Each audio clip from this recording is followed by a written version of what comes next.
when I started doing this research, I thought if we just do good science, that'll change medical practice. And so we worked with some of the leading scientists in the world, published in all the first-tier medical journals, and proved what had never been shown before, that these simple lifestyle choices can often not only stop, but even prevent and reverse these illnesses. So often people see lifestyle changes simply in terms of preventing disease, which they can be, but they can also actually be treatments and not only stop, but even reverse many chronic diseases. So I was a little disappointed when we did these studies, my colleagues and I, and we found that it changed the way people thought about chronic diseases, that in fact we gave people new hope and new choices that they didn't have before. But it really didn't change the practice of medicine all that much.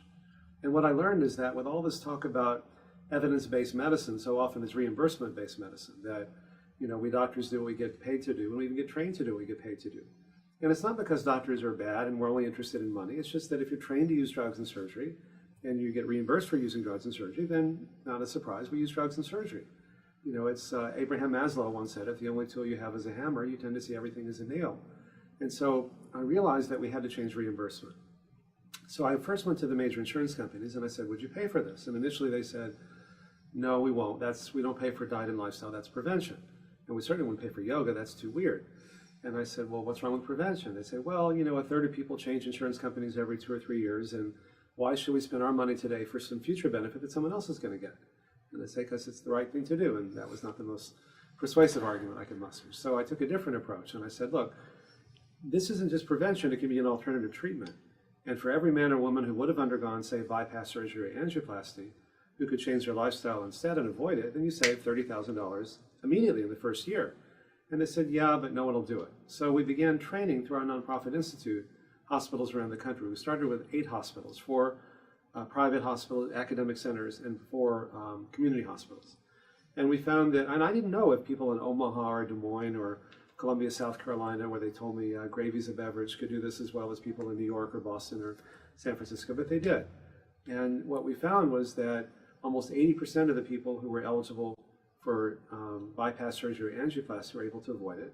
And they saved Mutual of Omaha found that they saved almost $30,000 per patient in the first year. We then did a second demonstration project with Highmark Blue Cross Blue Shield, and compared to a matched control group, they found they cut their costs in half in the first year, and by an additional 20 to 30% in years 2 and 3. Now, healthcare costs, which are really sick care costs, are reaching a tipping point. I began working with Steve Bird, who's CEO of Safeway a few years ago as a consultant, because they were spending 120% of their net revenues on healthcare for their employees. Clearly that's not sustainable. It hits the grocery business first because their profit margins are lower, but it's hitting everybody now. Starbucks spends more for healthcare for their employees than they do for coffee beans, and Mars Candy more than they do for sugar, and General Motors more than they do for steel. So there's a convergence of forces at the same time that the limitations of high-tech approaches are becoming more clear. And the randomized controlled trials of angioplasties and stents, for example, the COURAGE study that was in the New England Journal of Medicine, found that for most people who get an angioplasty, that they don't prolong life, they don't even prevent heart attacks. And yet we spent $60 billion last year on angioplasties and stents, which really don't, unless you're in the middle of having a heart attack, which 95% of people are not, they don't really do much. And the same is true for bypass surgery. Unless you're in the 2% of people who have the most severe disease, they don't prolong life either. And so these insurance companies and Medicare pay for interventions that have been scientifically proven to be dangerous, invasive, expensive, and largely ineffective, and yet not for simple things like lifestyle changes, because it's viewed as, touchy-feely, like it's not really going to do that much, even though our studies and others have now shown how powerful these approaches can be.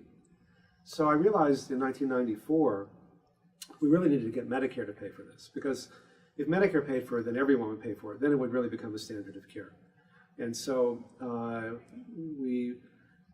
16 years later, after going through an enormous amount of peer review and internal reviews and demonstration projects and Medicare Coverage Advisory Commission hearings and national coverage determinations and national coverage assessments and on and on and on, we're very close to finally getting Medicare to pay for this. But I remember 10 years ago, I met with the then head of Medicare, who was 280 pounds and chain smoked, and was in charge of Medicare for the country. And I asked him if he would do a demonstration project on this approach. And he said, well, you have to get a letter from the head of the National Heart, Lung, and Blood Institute or the National Institutes of Health to say that this program is safe. And I said, you mean safe as an alternative to having your chest cut open for a bypass or an angioplasty? He said, no, that it's just safe.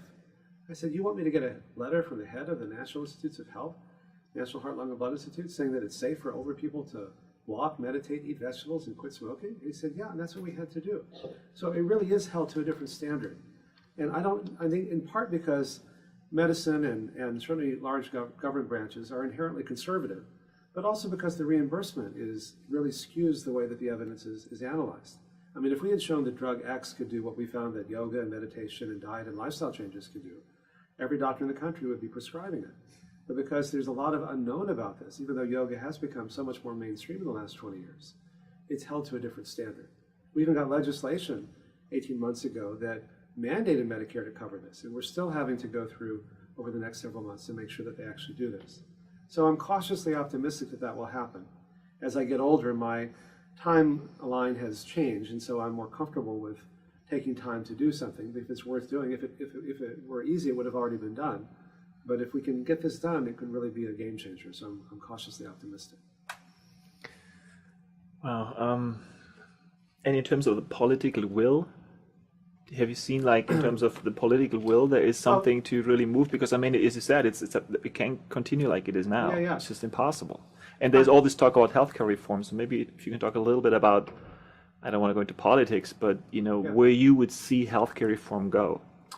I'm cautiously optimistic about the political process, even though it's been very discouraging in many ways, because we've had bipartisan support. When Bill Clinton was president and when Newt Gingrich was Speaker of the House, they both came together in support of our work. We have many senators across the political spectrum, as well as members of the House of Representatives, who've also come together. That's why we've gotten as far as we have. But it's also unfortunate that there hasn't been as much emphasis in health reform on prevention and wellness as I would like there to be. There has been some, and I played a small part in helping to encourage that, but there needs to be much more. So much of it is still based on treatment rather than prevention. And as we gain more information how the limitations of treatment, at the same time, more studies are coming out showing the power of prevention, making these simple lifestyle choices.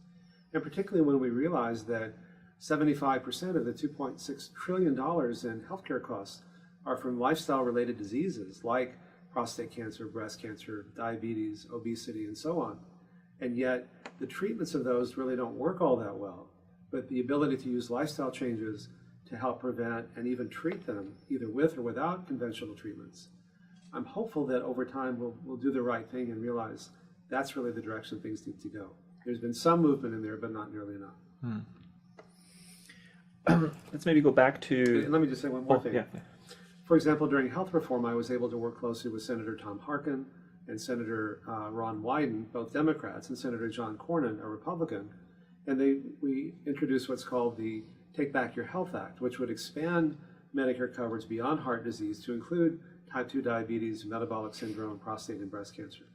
But we couldn't even get the Congressional Budget Office to score it because they came out with a statement saying that prevention always costs money because you're going to help people live longer. If they live longer, then it's going to cost more, as though that's a bad thing. I mean, by that standard, we would never do anything.